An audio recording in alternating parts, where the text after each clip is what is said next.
once you hit 50 and beyond, it really becomes your time to awaken to the fact that I probably have less time now than I had on the first half of my life. And what do I want to do with my life? How do I want to use this time? What makes me happy? And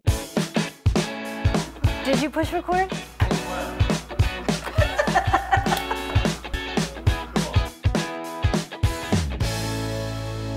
Thank you so much for tuning in to Second Act TV. Today our focus returns to recreating life after 50, and I want to welcome Diane Forster back to Second Act. Diane, thank you so much for joining me again. Hi, Silka. It's so great to be here. Well, I always love having you on. This is a topic that's near and dear to your heart. If you do not know Diane yet, she is a recreation, an intentional living expert, a mindset coach, and she's the creator and host of I Have Today with Diane Forster. A great show. We'll link to that, where your whole focus is on helping people live their best, become their best. And that, of course, big topic here on Second Act. 50 is a huge number that tends to wake us up. And one big question that I've had in many conversations with friends lately, and that's all over the internet, is, what am I going to do with the rest of my life? People really are becoming consumed with that. Diane, how do you advise people when these sort of questions arise? Yes, well, this is a big question, and I get it a lot too. And so thank you for having me on, and let's have this conversation, and especially for people who are 50 and older. So if you think about it, for the better part of your life, or that part of your life, say up to 50, you have spent most of your time doing things for somebody else. They weren't the things that you wanted. So you went to school because you were told you had to go to school, and you learned the curriculum through the years. And then you, if you're a parent, you parenting, and so you're giving that all to your kids. If you were married or in a relationship, the same thing. And you probably worked for somebody else. So you were giving the best of you to somebody else. And I'm not saying any of those things are bad at all, but once you hit 50 and beyond, it really becomes your time to awaken to the fact that I probably have less time now than I had on the first half of my life. And what do I want to do with my life? How do I want to use this time? What makes me happy? And so I start by getting really intentional with my audience, my clients, and ask them some questions like, well, what really does make me happy? What do I want to do? What does my life look like if I am doing that? And really get into the space of living from that place like I've already have it. But you have to design it first. You really have to, take the steps. So I'm going to share 3, if that's okay with you. Absolutely. All right. Step number 1 is, like I said, you have to get specific. A dear friend of mine said people suffer from lack of specificity. So it's in all the ambiguity that we, the days, the weeks, the months, the years start slipping by us because we're not being specific enough. So get really clear on asking yourself, what is that specifically? The relationship, the health, the body, the career, if you want one, the lifestyle, the home, the travel, all of those things. Get really specific about that. Yeah. The second one is you got to be intentional about it. And what I mean by that is if you get really specific about it, now you have to set intentions and be intentional in your day-to-day life about it. Don't lose sight of it. Don't let the outside influences come in and distract you. Make a concerted effort every day to be intentional about it. And one of the great way to do it is to journal, write about it.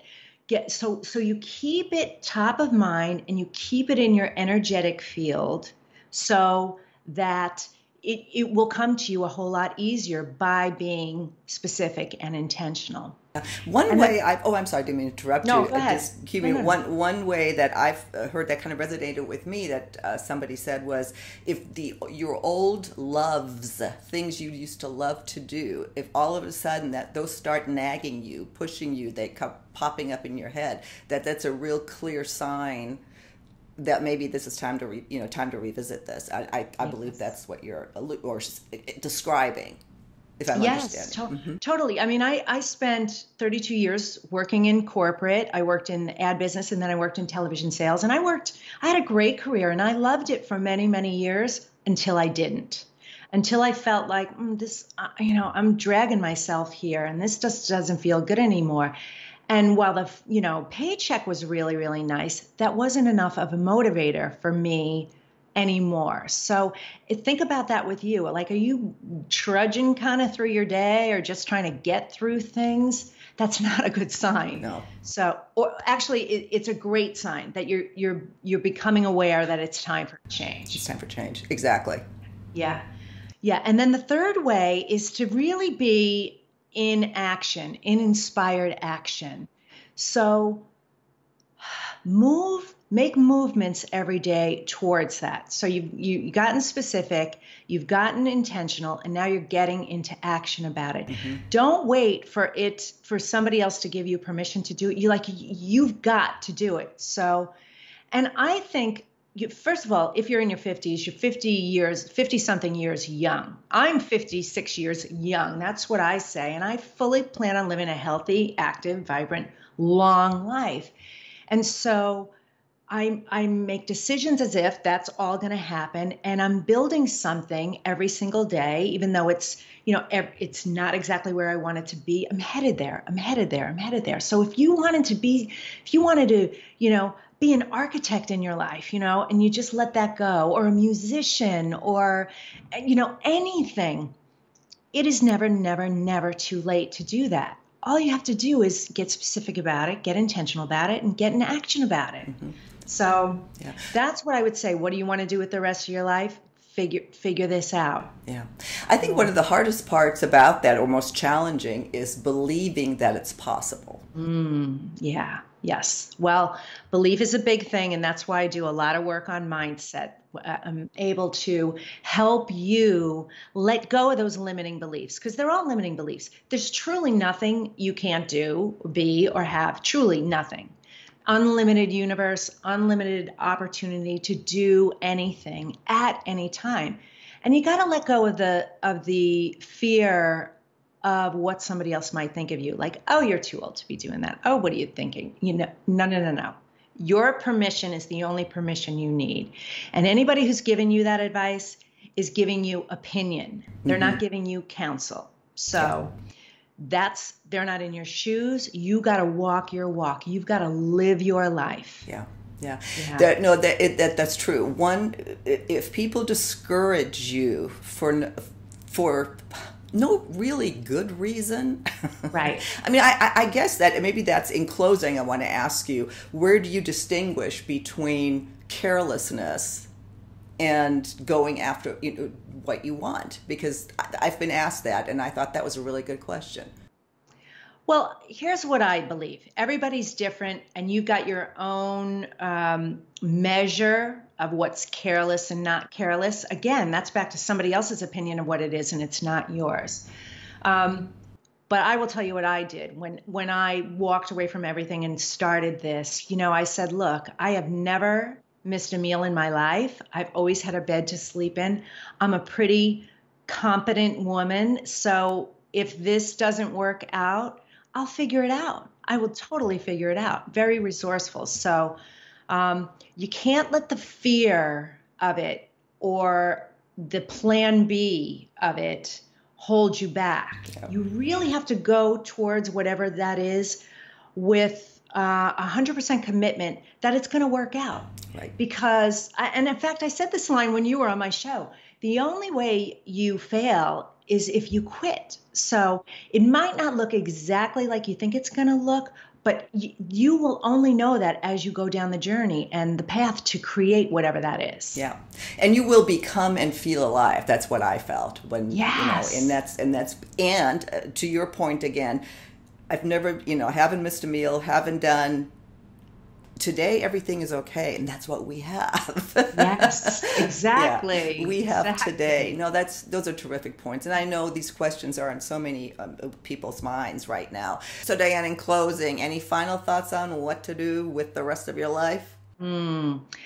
Well, please implement those 3 steps that I told you today. And as you're going through this, remember that your happiness and your fulfillment is yours and yours alone. And you are the one that decides what that is.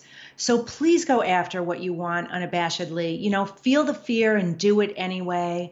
Try not to listen to the outside influences. Really tune into you and truly what brings you joy. And ask yourself that question every day. What brings me joy? What brings me joy? What brings me joy? And the answers will come. They will. Yeah. Yeah. And don't believe it's not possible. Always believe it is possible. Anything is possible. Truly. Anytime, any age, anywhere. It's possible. Exactly. Exactly. Dan, thank you so much. And we'll see you on our next segment of Second Act TV. Thanks, Silke.